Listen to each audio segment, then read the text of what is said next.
الحمد لله نحمده ونستعينه ونستغفره ونؤمن به ونتوكل عليه ونعوذ بالله من شرور أنفسنا ومن سيئات أعمالنا من يهده الله فلا مضل له ومن يضلله فلا هادي له ونشهد أن لا إله إلا الله وحده لا شريك له ونشهد أن سيدنا ومولانا محمدا عبده ورسوله أعوذ بالله من الشيطان الرجيم بسم الله الرحمن الرحيم إن الدين عند الله الإسلام اللهم صل على سيدنا محمد وعلى آل سيدنا ومولانا محمد وبارک وسلم۔ محترم بزرگوں، عزیز نوجوانوں،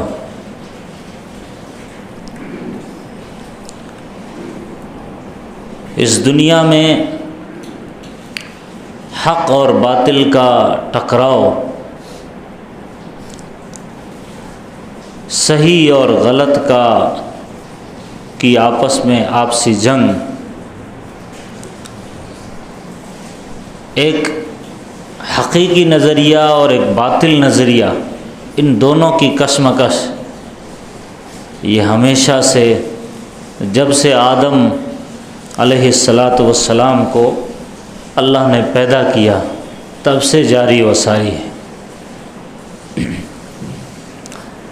قرآن پاک میں اللہ فرماتا ہے قل جاء الحق وزهق الباطل، حق آ گیا تو باطل دم دبا کے بھاگ گیا۔ قل جاء الحق وزهق الباطل ان الباطل كان زهوقا، باطل تو ختم ہونا ہی ہے، اس کو نیست و نابود ہونا ہی ہے، اس کو مٹنا ہی ہے، لیکن حق آنا چاہیے اپنی حقانیت کے ساتھ، اپنی صداقت کے ساتھ، تب باطل بھاگتا ہے۔ اور حق جب دوغلے پن کا لبادہ اوڑھ لیتا ہے یا دو رنگی اختیار کر لیتا ہے تو پھر ظاہر ہے کہ پھر باطل دندناتا ہے، پھر دنیا میں جنگل راج ہوتا ہے، پھر دنیا میں چاروں طرف فساد اور کرپشن ہوتا ہے۔ لیکن دنیا نے دیکھا کہ حق اگر اپنی حقانیت کے ساتھ، اپنی بے باکی کے ساتھ، اپنے نڈر پنے کے ساتھ، اپنی اس جد و جہد اور اپنے اس جذبے کے ساتھ جب آیا، باطل کو بھاگنا پڑا، باطل کو ختم ہونا پڑا۔ دنیا میں انسانیت پر بڑے بڑے خطرناک حالات آئے، یعنی انسانیت کی اگر ہم تاریخ اٹھائیں گے تو ایسی گھنونی تصویر سامنے کھل کر آتی ہے کہ بس انسان اس سے یا تو پاگل ہو جائے سن کے، یا جانور بن جائے، یا یہ کہ ان حقائق کو، ان ہسٹری کو، ان کہانیوں کو سن کر انسان عبرت حاصل کرے، نصیحت حاصل کرے۔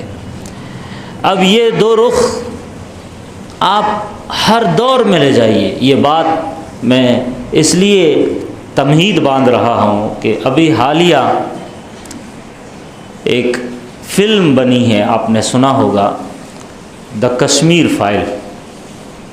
کشمیر کے اوپر جو 1990 کے دنگے ہوئے، جہاں پنڈتوں کو مارا گیا، بھگایا گیا، یہ ایک حقیقت ہے۔ ہسٹری کس طرح پیش کرتے ہیں وہ ایک الگ میٹر ہے، لیکن کچھ نہ کچھ ہوا۔ اب کتنے کون مارے گئے، یہ جو سوشل میڈیا کے ذریعے سے سامنے آتا ہے، ظاہر ہے کہ اس میں آدھا سچ ہے، آدھا غلط ہے، لیکن حقیقت یہ ہے کہ مسلمان بھی مارے گئے، کئی سو مسلمان مارے گئے ان دنگوں میں، اور ہندو بھی مارے گئے۔ اب اس پر فائل بن رہی ہے، اس پر فلم بن رہی ہے، اس پر ڈرامہ تیار ہوا ہے، اس پر ایکٹنگ ہوئی ہے، اور ایکٹ کے ذریعے سے لوگوں کے دماغوں کو متاثر کیا جا رہا ہے، اور جب کوئی انسان پکچر میں دیکھتا ہے تو وہ دماغ جلدی قبول کرتا ہے بنسبت پڑھنے کے اور ریڈنگ کرنے کے۔ جب انسان کو ہسٹری پڑھتا ہے تو اتنا اثر نہیں ہوتا جتنا لائیو دیکھتا ہے۔ آپ کوئی بیان سنیں گے میڈیا پر، سوشل میڈیا پر، یا یہ کہ کوئی لکھا ہوا کوئی ہسٹری، کوئی واقعہ پڑھیں گے، اتنا اثر نہیں ہوتا جتنا روبرو سامنے لائیو ہم دیکھتے ہیں۔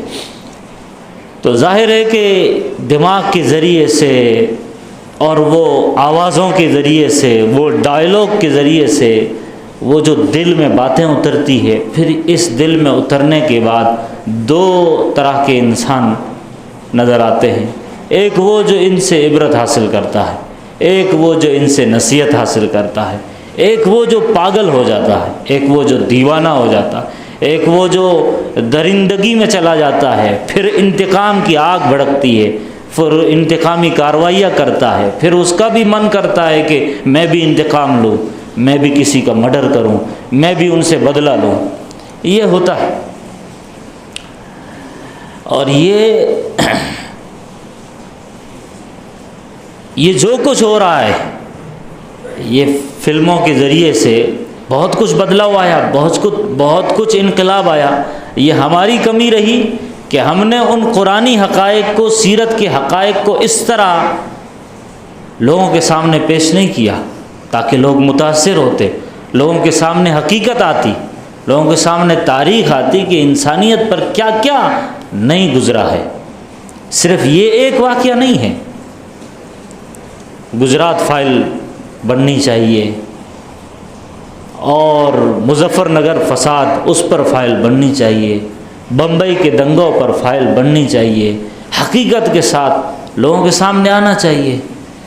یہ ہمیں قرآن پیغام دے رہا ہے کہ ایسا آنا چاہیے تاکہ لوگوں کو پتہ چلے، لیکن کس طرح پیش کرنا ہے، کیا تبصرہ کرنا ہے، کون سی چیز سامنے لانا ہے، یہ آپ کو قرآن سکھائے گا، یہ قرآن سکھائے گا۔ آپ قرآن میں دیکھیے، اگر واقعات اور اسٹوری کو بیان کرنا غلط ہوتا تو قرآن بیان نہیں کرتا۔ قرآن نے قوم عاد کے افسانے نقل کیے، قرآن نے قوم عاد کی کہانیاں نقل کی، قرآن نے قوم لوط پر جو ایک عجیب قسم کا عذاب آیا، پوری قوم زمین میں دھسا دی گئی، اس کا نقل کیا۔ موسیٰ اور فرعون، حضرت موسیٰ علیہ السلام اور فرعون کی جنگ کا تذکرہ کیا، ہزاروں بنی اسرائیلی بچوں کو فرعون نے قتل کیا۔ یہ فائل موجود ہے، یہ ہسٹری موجود ہے، یہ تاریخ موجود ہے قرآن میں۔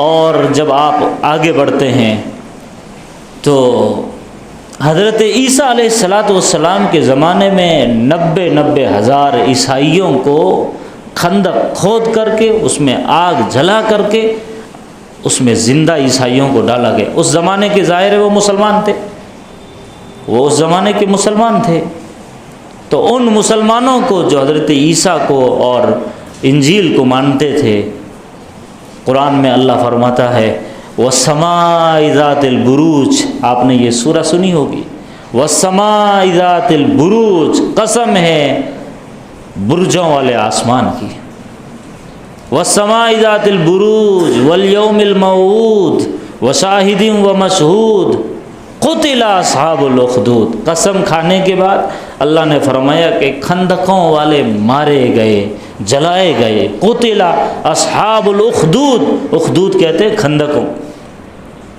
النَّارِ ذَاتِ الْوَقُودِ، شعلوں والی آگ میں ان کو ڈالا گیا۔ اِذْ هُمْ عَلَيْهَا قُعُودٌ وَهُمْ عَلَى مَا يَفْعَلُونَ بِالْمُؤْمِنِينَ شُهُودٌ۔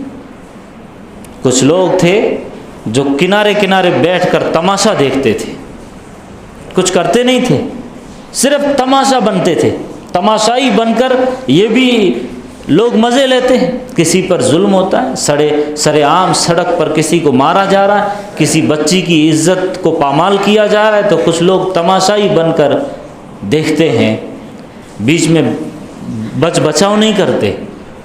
اس کی حفاظت کے لیے آگے نہیں بڑھتے۔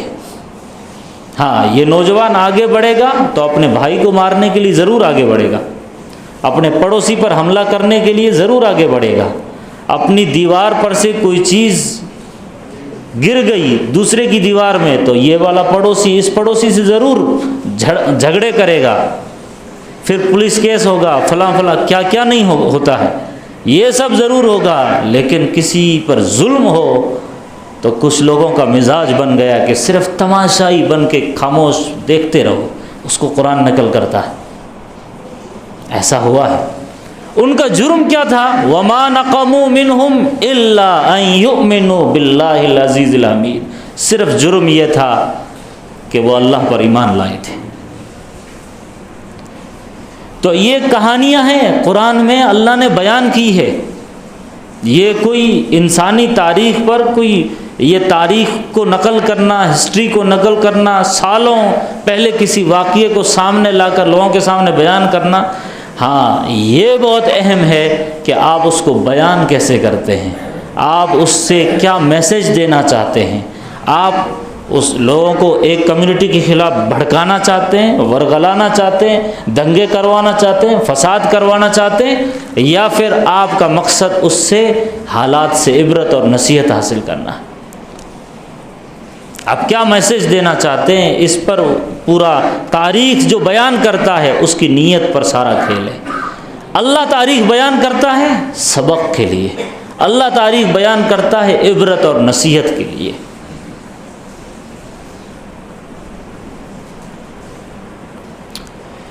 اب آپ دیکھیے یہ جو جس طریقے سے بیان کیا جاتا ہے اس کا ریئیکشن کیا ہو رہا ہے پوری دنیا میں۔ اب اگر آپ پیچھے سے پوری تاریخ اٹھائیں گے تو یہ 2000 گجرات دنگے میں 2000، وہاں 1400، وہاں 1500 کشمیر میں، یہ تو کچھ بھی نہیں ہے۔ آپ اور پیچھے جائیں گے تو عراق میں 12 لاکھ مسلمان مارے گئے، سیریا پر پورا شہر کا شہر بارود میں تبدیل کر دیا گیا، ابھی رسیا یوکرین پر کر رہا ہے تو ہزاروں لوگ مارے گئے۔ تاریخ بھری پڑی ہے کہ اگر انسان کھوپڑیوں کے مینار کھڑا کرنا چاہے تو میناریں بن جائے، اور اتنے بلند و بالا میناریں بن جائیں کھوپڑیاں ختم نہ ہو۔ ایسے ایسے حالات اس انسانیت، یعنی انسانیت کی جب انسان انسانیت سے نکلتا ہے، درندہ بنتا ہے، تو اپنی خواہش کے لیے، اپنی ایگو کے لیے، اپنے غرور کے لیے، اپنی لاٹھی کے لیے، اپنے سکے کے لیے، اپنے راج کے لیے، اپنی کرسی کے لیے کیا کچھ نہیں کرتا۔ اللہ کے نبی علیہ الصلوۃ والسلام نے بھی دنیا میں ایک انقلاب برپا کیا، پوری جنگیں آپ ٹٹولے گے، پوری جنگوں کا آپ جائزہ لوگے، جنگ بدر، جنگ احد، جنگ خندق، غزوہ تبوک، بیر معونہ، غزوہ بنی المصطلق، غزوہ حنین، غزوہ طائف، بہت سارے ہوئے، 82 جنگیں لڑی آپ نے، 82 جنگیں ہوئی ظالم کے خلاف، باطل کے خلاف۔ ان تمام کے اندر 1070 کے آس پاس تعداد ملتی ہے، لوگ مرے، اس کے اندر کچھ شہید ہوئے جو مسلمانوں میں سے، اور کچھ مارے گئے ظالموں میں سے، کافروں میں سے نہیں۔ ہم کافر کا ورڈ یوز نہیں کر سکتے، ظالم تھے وہ ظلم کرتے تھے، تو وہ ظالم، وہ کافر تھے، وہ ظالم بن گئے۔ اسلام کے خلاف کبھی کافر سے نہیں رہی، ظالم سے رہی۔ یہ جو کہا جاتا ہے کہ قتل کرو کافروں کو قرآن میں، اور سوشل میڈیا پر، لائیو ٹی وی پر جو لوگ آتے ہیں پھر وہ آیات پڑھتے ہیں کہ دیکھو قرآن میں فلاں جگہ پر 10ویں پارے میں ہے کہ قتل کرو ان کافروں کو، لیکن وہ پیچھے بیک گراؤنڈ نہیں دیکھتے۔ کون سے کافر؟ مکے کے کافر، ہر جگہ کا کافر نہیں، مکے کا وہ کافر جو ان پر ظلم کیا، جس نے تقریباً 13 سال تک، وہ کافر مراد ہے۔ جیسے سرحد پر کوئی سپاہی کھڑا ہے ہندوستانی، اور سامنے ایک فوج ہے اور انہوں نے ان پر ہلہ بولا، ظلم کیا، اب یہ کمانڈر بولتا ہے اپنے فوجیوں کو کہ مارو ان تمام فوجیوں کو، تو اس کا کیا یہ مطلب نکلتا ہے کہ دنیا کے تمام فوجیوں کو مارو؟ ظاہر ہے ان فوجیوں کو جنہوں نے ان پر ظلم کیا۔ تو میں یہ عرض کر رہا تھا کہ دنیا میں انسانیت پر خطرناک حالات آئے، الگ الگ فائلیں تیار ہو جائے گی، صرف ایک کشمیر فائل نہیں ہے۔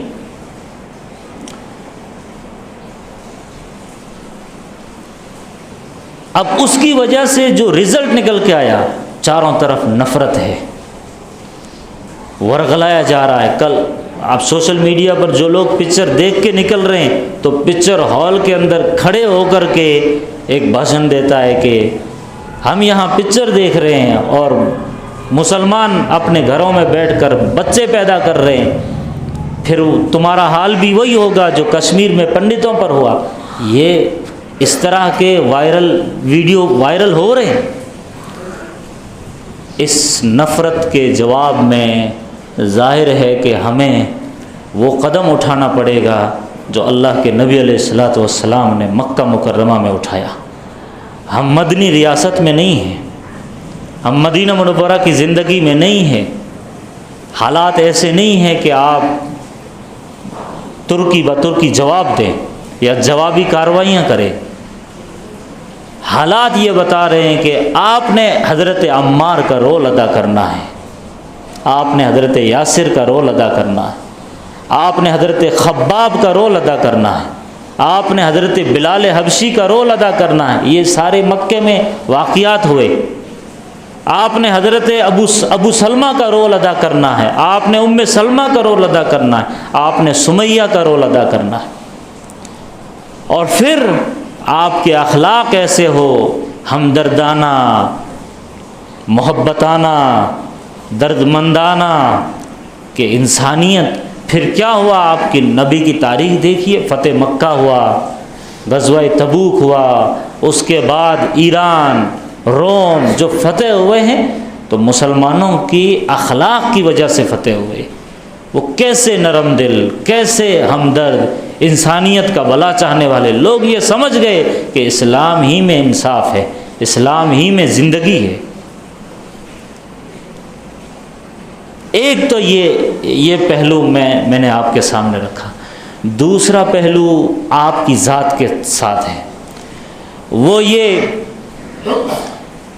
قرآن پاک میں سورہ کہف میں اصحاب کہف کا جو واقعہ نقل کیا گیا، 7 لوگ، 6 لوگ یا 5 لوگ، جو بھی تعداد تفسیر میں الگ الگ آتا ہے، ان چند نوجوانوں نے کھڑے ہو کر اس زمانے کی دہشت گرد اسٹیٹ ریاست کے سامنے، اس زمانے کی حکومت کے سامنے جو اپنے ایمان کا ایک نظریہ پیش کیا ہے، وہ رول ادا کرنا ہے کہ سمجھوتا نہیں کرنا۔ حالات کچھ ایسے بن رہے کہ مسلمان کشمکش میں مبتلا ہے کہ اب دیکھو حجاب پر پابندی لگ گئی، تو اس میں ہم نے حکمت اپنانی ہے کہ ایسی اسکولوں میں ہم اپنی بچیوں کو بھیجے ہی نہیں جہاں مخلوط تعلیم ہے، جہاں گرلز اینڈ بوائز مل کے بیٹھتے ہیں، ہم نہ بھیجیں۔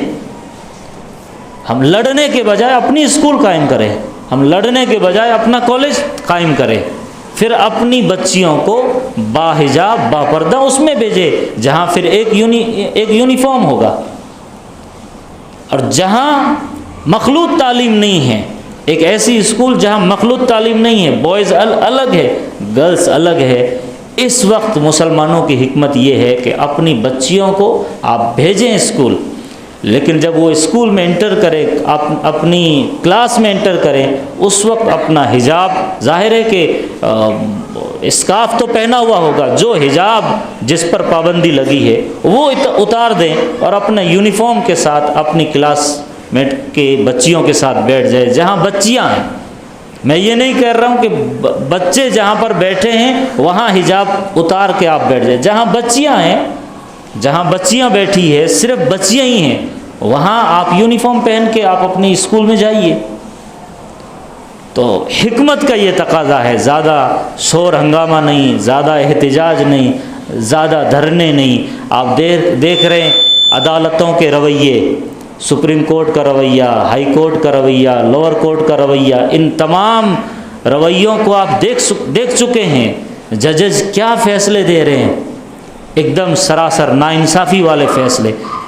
ایسے زمانے میں، ایسے وقت میں اگر ہم نے حکمت یوز نہیں کی، ہم نے حکمت کے ساتھ آگے نہیں بڑھے، اور جہاں ہم ہزاروں مسجدیں بنا سکتے ہیں، جہاں ہم ہزاروں مدرسے بنا سکتے ہیں گلی گلی، کیا ہم اسکول قائم نہیں کر سکتے؟ جو قوم مدرسے بنا سکتی ہے اور ہزاروں بچوں کو فری میں تعلیم دے سکتی ہے، کیا وہ فیس لے کر اسکول قائم نہیں کر سکتی؟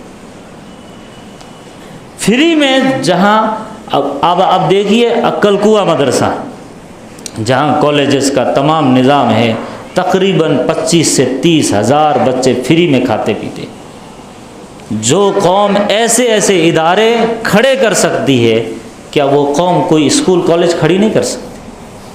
تو ضرورت ہے ایسی اسکولوں کی، اپنے الگ حکمت کے ساتھ آگے بڑھنے کی، نہ یہ کہ اپنی بچیوں کو تعلیم سے روکنے کی۔ ورغلا، ہنگامہ، شور، احتجاج، دھرنے وہ وقتی ہوتے ہیں، لیکن اس کے پیچھے جو تیاری ہے وہ ہم نے یہ کرنی ہے۔ اور ایک قدم بھی ایمان سے سمجھوتا نہیں کرنا۔ جو نظریہ آپ کا ہے، اس نظریے کو آپ نے دبانا نہیں ہے۔ وہ نظریہ بیان کرنا پڑے فرعون کے سامنے تو کیجئے، وہ نظریہ بیان کرنا پڑے کسی ظالم طاقت کے سامنے تو کیجئے، جو آپ کو قرآن پیغام دیتا ہے اصحاب کہف کی شکل میں۔ اللہ سے دعا فرمائیں، اللہ مجھے آپ سب کو بھی حکمت کے ساتھ، دانش مندی کے ساتھ، ہوشیاری کے ساتھ، بڑی دور اندیشی اور سمجھداری کے ساتھ اپنے ایمان، اپنے دین کی حفاظت کرتے ہوئے اس ملک میں اور پوری زندگی، پوری دنیا کے مسلمانوں کو اس طرح کی زندگی گزارنے کی توفیق عطا فرمائیں۔ وآخر دعوانا الحمدللہ۔